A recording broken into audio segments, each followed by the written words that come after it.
Hey everyone, and welcome back to Joey's Retro Handhelds. I'm Joey, and today we're going to be reviewing the new Abxylute S9 controller. Now, just a heads up that this is a prototype or early model. It is not completely finished on both the hardware and software side. So I'm going to be doing my review based off of what this is today and not potentially what it will be after all of the fixes.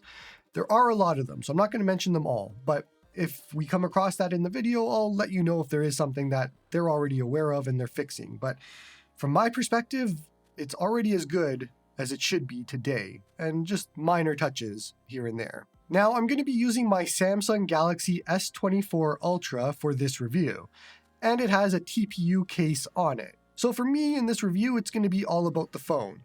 It's extremely unique in this market for being able to handle up to 8.8 inches of devices, and it's not something that we normally see. I'm also told that this supports iOS devices as well, but I am not in that ecosystem, so I don't have any Apple devices. Taking a quick look inside of the box, and just very quickly, the entire box and presentation is just fantastic. It gives a super premium feel already, and we haven't even touched the controller yet. I just had to mention it because I love when boxes just go out of their way to be super premium for no reason at all, and this is one of those. Now, inside of the box is the actual controller, of course, but they also include options for the D-pad if you prefer the 8-way or circle instead of the cross D-pad that it comes with. There is also a larger style full-size stick, and that's easily swappable. They just pull right out, and it's awesome to just have options. Then we have the actual controller, and I'm going to tell you that the measurement from the end to the end is 8.5 inches. So as long as your device is within that width-wise, it'll fit in here. Although obviously you'd want it to be a little bit smaller than that, so it's not always completely stretched, and it has to fit inside the USB-C slot. But either way, 8.5 inches from end to end when it is fully stretched. There is zero in the way of bending this. It doesn't move, it doesn't wobble or anything like that. My phone stays in, and it didn't move at all while doing any kind of stability tests like that. There is also a decent amount of give in the USB-C connector. It's just not firm in there, so it moves up and down a little bit, and it makes it easier to put your device in without worrying about it breaking the USB-C connector. Now, on the bottom is the 3.5mm audio jack, which as of this recording is not enabled in the software as of yet, so I wasn't able to test that that works, but I'm going to assume that it hopefully is going to work for retail units. I just have to mention it because it is something that I came across. There's also USB-C pass-through charging, and I was able to get fast charging via this, but not super fast charging, which is as expected. Okay, so let's do an actual tour of the controls and what we have available here.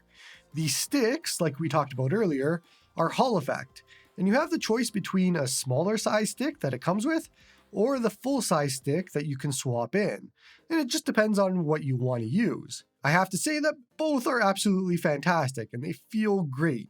They have a great range of movement, and I actually really enjoy using the smaller stick over the larger stick, but again, personal preference on whatever you want. The D-pad test that I usually do is Super Mario World for platforming, and it passes all of my tests for that. It actually feels really good. My only hang-up that I have is the D-pad does feel a little bit stiff and a little bit hard to push down. But they've already said that they've made that change, so it should be better on release and should be softer to use. But again, have to mention it. For fighting games, which I rarely play, jumping into Street Fighter, and I can do hurricane kicks quite easily, but the character always wants to jump when I try and do Hadoukens. So what I did was I swapped to the circle D-pad, which is pretty simple. You just take off the magnetic clip on the side, pull the D-pad off, then you put the new one on after the clip, and I found that the Hadoukens were a lot more manageable after that. They're not perfect still, and it could just be a skill issue on my part, but I do know that Abxylute has this on their list fixed as well before the release. So there's a few things here on the D-pad part that are going to be fixed. Or at least you would hope so. I guess I should mention at this point that both of the covers on each side of the device are just magnetically attached to the Abxylute. And Abxylute is going to be selling different face covers, as well as I'm sure Etsy and other companies. So you can probably customize this in the future to be whatever you want it to be with different colors and all that sort of thing. The buttons themselves are on the quiet end. They have decent travel, and there's zero of anything bad to say about them on my part. They're quite good, and I really like them, to be honest. All of these controls just feel great. Now on the top is the shoulder buttons, and they are a little bit clicky and easily pushed down. Not much to say about those, and the triggers themselves are Hall effect analog triggers. They have a nice range of motion, and they're curved to help with the comfort for your fingers. We have start and select here at the top, and then on the bottom we have a few different options that we'll talk about now. Let's start with the bottom left. There is the screenshot button, and then there's an M button. The M button light signifies what mode that you're in, and this is where things get pretty cool. For example, blue is X input mode, so the usual and what you'd mostly want to be in for this device. Pink is for Nintendo Switch mode, and you'd use that for mostly retro game emulators and that sort of thing. Blue-purple is PS mode, and that's what you use to get it to work with the official Sony PlayStation Remote Play app. And white is for HID mode. On the right side, the home button follows the same lighting as the M button, so you're going to see on both sides what mode that you're in, and then the bottom right has a record button. On the back, there's two different programmable back buttons. So overall, I think anything and everything that you'd want out of a controller is here, and the sticks feel great, the buttons feel great, triggers feel great, you have different available buttons to use for all sorts of things. The comfort is actually super good here. The D-pad is the only thing that needs a little bit of work, and it's already on the radar. So again, being able to swap between 3 different D-pads is actually super cool, but it still does need some work, and Abxylute is working on it. So hoping that they do get that fixed for retail units. But otherwise, from a complete controller perspective, this feels really good to hold and is a really good option, I think, if it comes to comfort and just buttons and controls. Let's jump over into the software side, and just very quickly, I mentioned before that this controller supports Bluetooth. However, the controller itself has no built-in battery, and the USB-C isn't removable, so you need that to power it. So the Bluetooth part is limited. However, you do need to use Bluetooth to use the on-screen button mapping for a game like Genshin Impact. Now, this is based off of what I was told. I'm not able to test the on-screen button mapping because they don't have it in the software as of yet. I'm told that you need to be in Bluetooth mode and HID mode to turn that on. But again, can't test it as of right now. It's something that should be in the future. So if you're kind of worrying about on-screen button mapping and that's what you're looking for, you might want to hold off just a little bit. But I am told that it's going to be in the software, so we'll go with that. For right now, let's look at the other parts of the Abxylute software.